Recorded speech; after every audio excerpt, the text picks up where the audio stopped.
오늘 곽상도 의원이 보도자료를 하나 냈습니다. 그 보도자료는 제목이 아주 독특했습니다. 문재인 이런 인권 변호사 보셨습니까? 이렇게 곽상도가 문재인을 정면으로 저격하는 그런 보도자료를 냈죠. 보도자료의 내용은 세 가지입니다. 자, 과거에 문재인은 스스로가 인권 변호사라고 쓰길 좋아했습니다. 또 그렇게 불려지길 굉장히 원했습니다. 그런데 이제 곽상도 의원은 이 자료에 보면은 그런 인권 변호사 과연 그런 변론을 할 수 있나, 그런 사건을 수임할 수 있는가 하는 그런 뜻으로 적어놨더라고요. 그래서 처음에는 뭐냐 하면 부산에 큰 부자가 있는데 그 김지태라는 사람은 1987년도 사망을 했습니다. 사망을 했는데 이 사람이 과거의 그 전력이 뭐냐? 이 사람은 일제시대 때 그야말로 동양척식 주식회사의 간부로 근무를 했습니다. 동양척식회사란 게 뭡니까?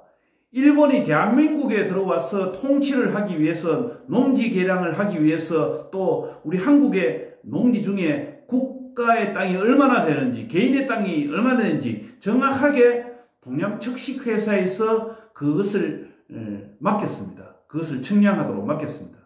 청량을 해보니까 어떻습니까? 나라의 땅이 엄청난 데다가 그것을 개인이 경작하고 있는 것도 많고, 또 과거에 어떤 그 선비들이나 큰 장수들, 실제 이런 사람들이 땅을 그 국가에서 줬다가 그 사람들이 나중에 귀양 가거나 또 혹은 그 자손이 없거나 뭐 이렇게 해서 그것이 땅이 오히려 그 국가 땅으로 그대로 남아있는 경우도 굉장히 많았습니다. 그렇게 숨어있는 땅, 국가의 나라의 땅에 숨어있는 땅을 다 이렇게 거둬들이고 어떻습니까? 농지 개량조합을 실제로 추진했죠. 저수지, 여도 저수지, 저수지 막 지었습니다. 근데 그 저수지를 만드는 때 많은 사람들을 부역으로도 데리고 왔지만은 실질적으로 낮은 임금을 주고 동양척식회사가 저수지를 만들기 시작했습니다. 그 저수지를 만들면서 실제로 들어가는 돈은 전부 또한 국가 부채로 그렇게 만들기도 했죠. 이런 일을 앞장서서 했던 사람이 김지태입니다. 분명히 이 김지태에 대해서는 친일 활동에 그런 것이 다 조사되어 있고 이미 보도되기도 했습니다. 그런데 이 사람이 워낙 많은 재산을 이렇게 자식들인데 물려주고 하다 보니까 그때 당시에 약 30년 전에 33년 전이죠. 그때 가격으로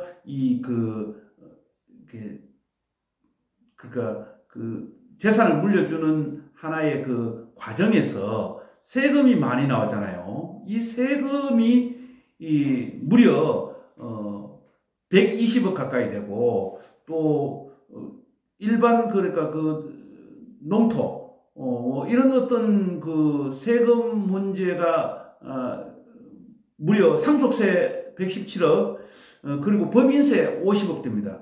요즘으로 말한다면은 거의 한 200~300억 정도 되는 그런 돈이 될 겁니다. 그것도 화폐의 단위로 봤을 때는 그렇지, 실제로 33년 전에 그때 물가와 지금 오른 물가를 기준으로 본다면 어떻습니까? 도매 물가 기준으로 본다면은 약 한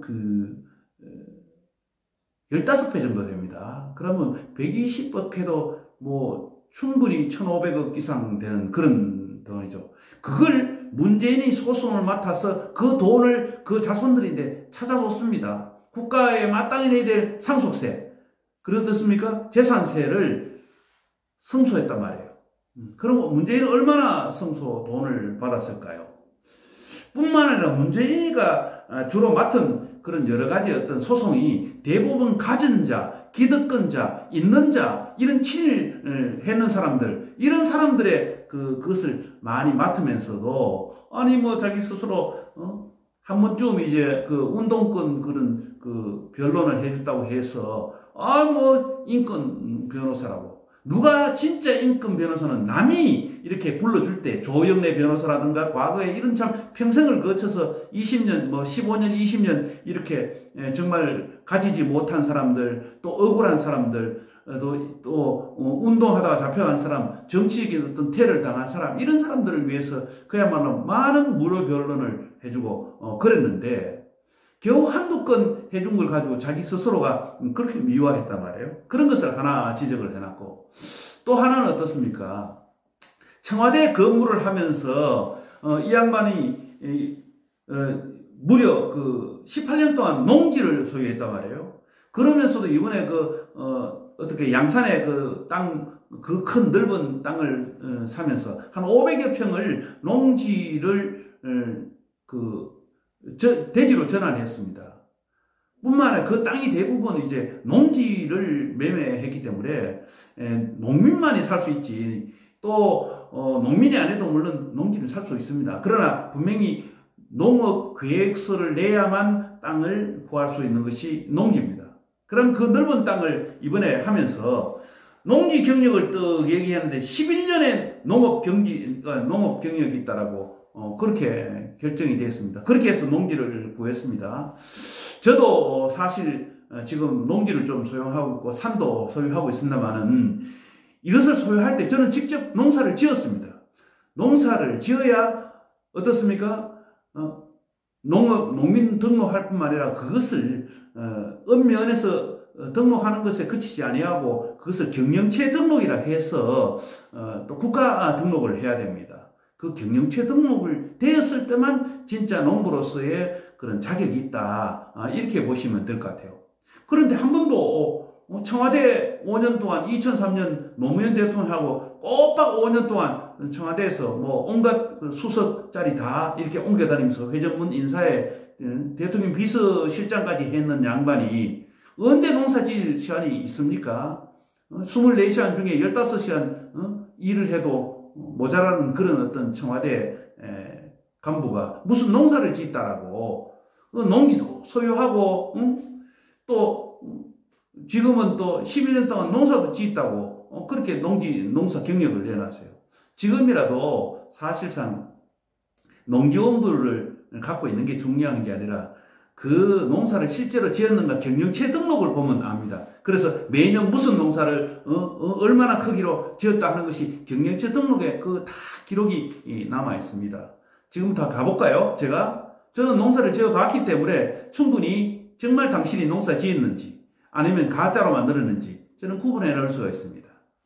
그 다음에 또 하나는 보면은 과거는 2009년에 오던 전 부산시장의 경남 밀영 땅 무려 1만 2천 평, 수천억이 되는 그 돈에 대해서 부동산 어떤 문제를 소송해서 되찾아주는 일의 그 변호 업무를 봤습니다. 아무래도 부산시장의 오거돈을 공천한 당대표 시절에 공천을 했는 그런 것은 그런 연유로 인해서 법무법원 부산에 있을 때 했던 일이라든가 또 오거돈과 관련돼가 나는 그 양반을 추천했지 않았나. 결국 어떻게요?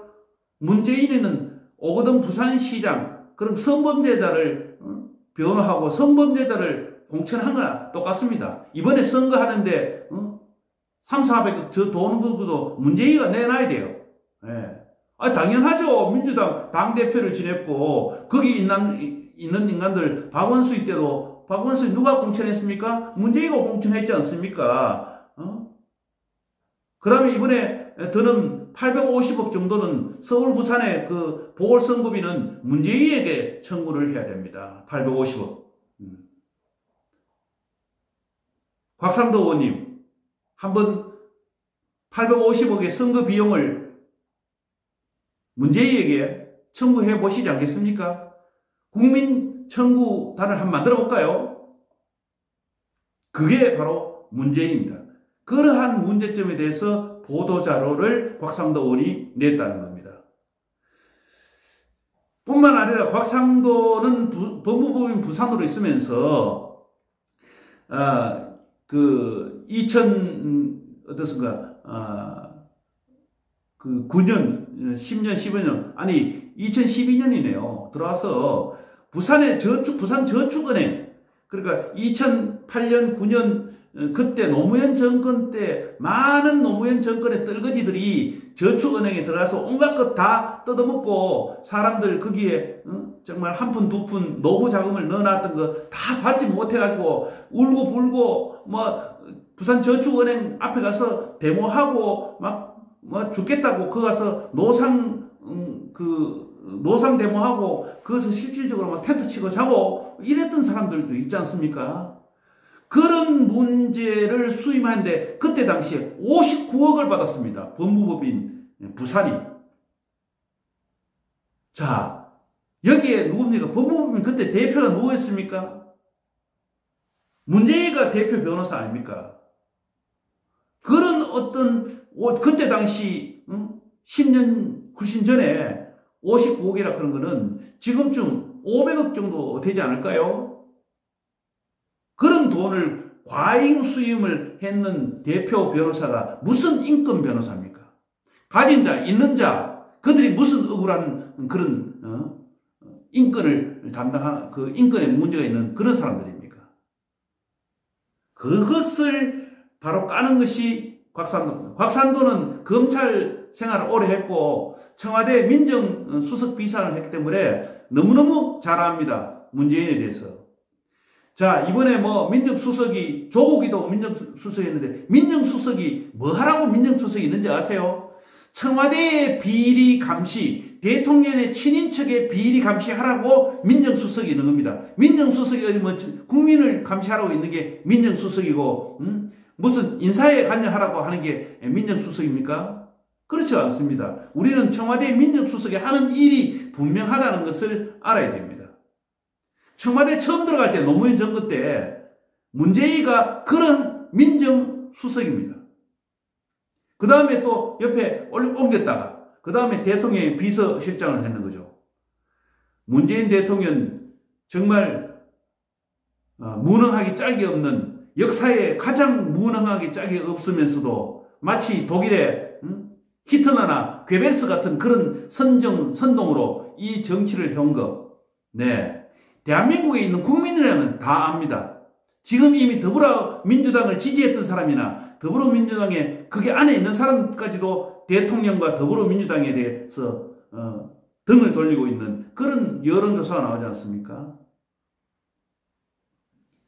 힘 있을 때 힘을 잘 조절하고 올라갈 때보다가 등산은 내려올 때 더 조심해야 됩니다.